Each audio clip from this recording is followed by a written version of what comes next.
بسم اللہ الرحمن الرحیم۔ وضو میں کچھ کام ایسے ہیں اگر ان کو نہ کیا جائے تو وضو نہیں ہوتا۔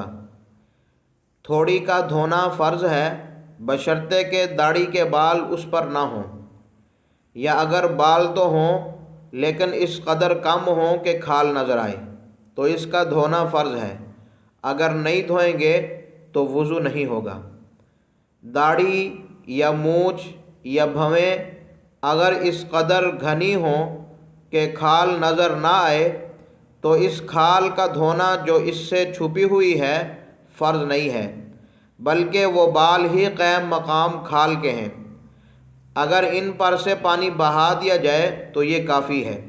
اسی طرح داڑھی کے وہ بال جو چہرے کی حد سے آگے بڑھ گئے ہوں ان کا دھونا بھی فرض نہیں ہے۔ ہونٹ کا جو حصہ ہونٹ بند ہونے کے بعد دکھائی دیتا ہے اس کا دھونا بھی فرض ہے۔ اگر اس کو نہ دھویا تو وضو نہیں ہوگا۔ اگر آنکھ یا منہ زور سے بند کیا اور پلک یا ہونٹ پر کچھ سوکھا رہ گیا، یا آنکھ کے اس گوشہ میں جو ناک کے ساتھ ملا ہوا ہے پانی نہیں پہنچا تو پھر بھی وضو نہیں ہوگا۔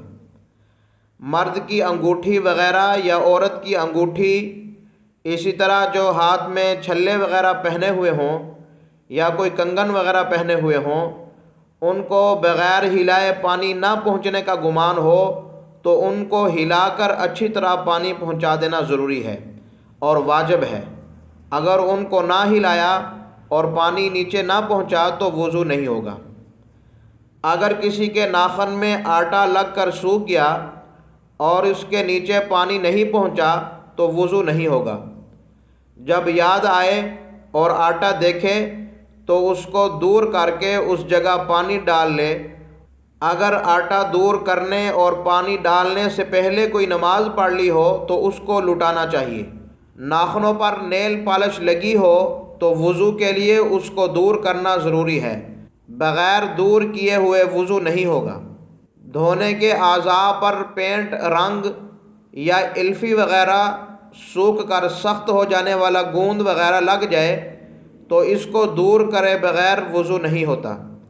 البتہ اگر پینٹ اتر جائے، صرف اس کے رنگ کا اثر باقی رہے تو اس میں کوئی حرج نہیں ہے۔ اسی طرح اگر کسی نے سر پر وگ لگا رکھی ہو اور اس پر مسح کیا تو مسح نہیں ہوگا۔ اسی طرح اگر مصنوعی جھلی پر انسانی بال پیوست کرائے ہوں اور وہ جھلی سر پر لگا لی ہو تو اس پر بھی مسح درست نہیں ہے۔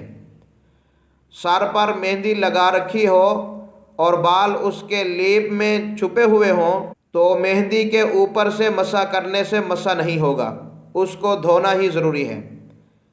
کسی کے ناخن بڑے ہوئے ہوں اور انگلیوں کے سرے ان کے نیچے چھپ جائیں تو ان کے نیچے پانی پہنچانا فرض ہے، بغیر پانی پہنچائے وضو نہیں ہوگا۔ وضو کرتے وقت ایڑی یا کسی اور جگہ پانی نہیں پہنچا اور جب پورا وضو کر چکا تب معلوم ہوا کہ فلاں جگہ سوکھی رہ گئی ہے تو وہاں فقط ہاتھ پھیر لینا کافی نہیں ہے بلکہ پانی بہانا چاہیے۔